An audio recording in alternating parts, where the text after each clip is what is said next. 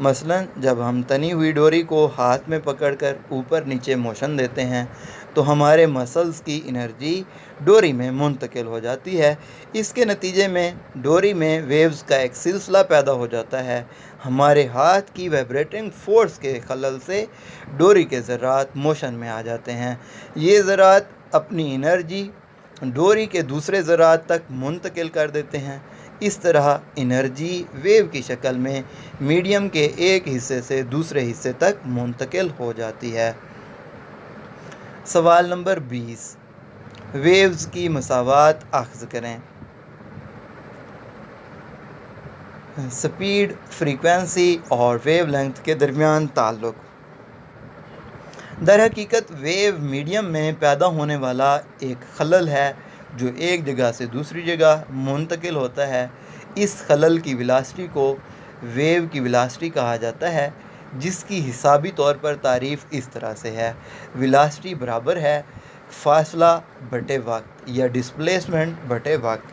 اگر ویو ایک جگہ سے دوسری جگہ موشن کے دوران ٹائم پیریڈ کیپٹل ٹی کے مساوی وقت صرف کرے تو ویو کا طے کردہ فاصلہ ویو لینتھ لیمڈا کے مساوی ہوتا ہے، لہٰذا وی ایکول آ جائے گا لیمڈا اوور ٹی۔ چونکہ time period T frequency F کا ریسیپروکل ہے، اس لیے ہم لکھ سکتے ہیں ٹی ایکول ہے 1 اوور ایف یا 1 اوور ٹی ایکول ہے ایف۔ تو فارمولے میں قیمت پٹ کریں تو ہمارے پاس فارمولہ بن جاتا ہے V is equal to F lambda. اس مساوات کو ویو کی مساوات کہتے ہیں۔ یہ مساوات تمام اقسام کی ویوز یعنی لانگیٹیوڈنل ویوز اور ٹرانسورس ویوز وغیرہ کے لیے درست ہے۔ سوال نمبر 21 ہے، سمپل ہارمونک موشن کی مثالیں لکھیں۔ باؤل کے اندر بال کی موشن، سادہ پینڈولم اور سپرنگ سے بندھے ہوئے ماس کی موشن سمپل ہارمونک موشن ہوتی ہیں۔ سوال نمبر 22 ہے، ویو کی سپیڈ معلوم کریں۔ سلنکی پر موشن کرتی ہوئی ویو کی فریکوینسی 4 ہرٹز ہے اور ویو لینتھ 0.4 میٹر ہے۔ سپیڈ معلوم کریں۔ تو ہمیں گیون ڈیٹا بتا رہا ہے فریکوینسی 4 ہرٹز، ہم لکھیں گے ایف ایکول ہے 4 ہرٹز، اور ویو لینتھ 0.4 میٹر، ہم لکھیں گے لیمڈا ایکول ہے 0.4 میٹر۔ چونکہ ہم جانتے ہیں وی ایکول ہے ایف لیمڈا، اگر ہم قیمتیں درج کریں تو وی ایکول آ جاتا ہے 4 ضرب 0.4، وی برابر آ جاتا ہے 1.6 میٹر فی سیکنڈ، لہٰذا ویو کی سپیڈ 1.6 میٹر فی سیکنڈ ہے۔ سوال نمبر 23 ہے، ویو کی مساوات کی تعریف کریں۔ ویو کی سپیڈ، فریکوینسی اور ویو لینتھ کے درمیان تعلق کی مساوات کو ویو کی مساوات کہتے ہیں۔ دوسرے لفظوں میں اگر کسی ویو کی frequency F, wavelength lambda ہو تو اس کی سپیڈ وی فریکوینسی اور ویو لینتھ کا حاصل ضرب ہوتی ہے، یعنی وی ایکول ہے ایف لیمڈا۔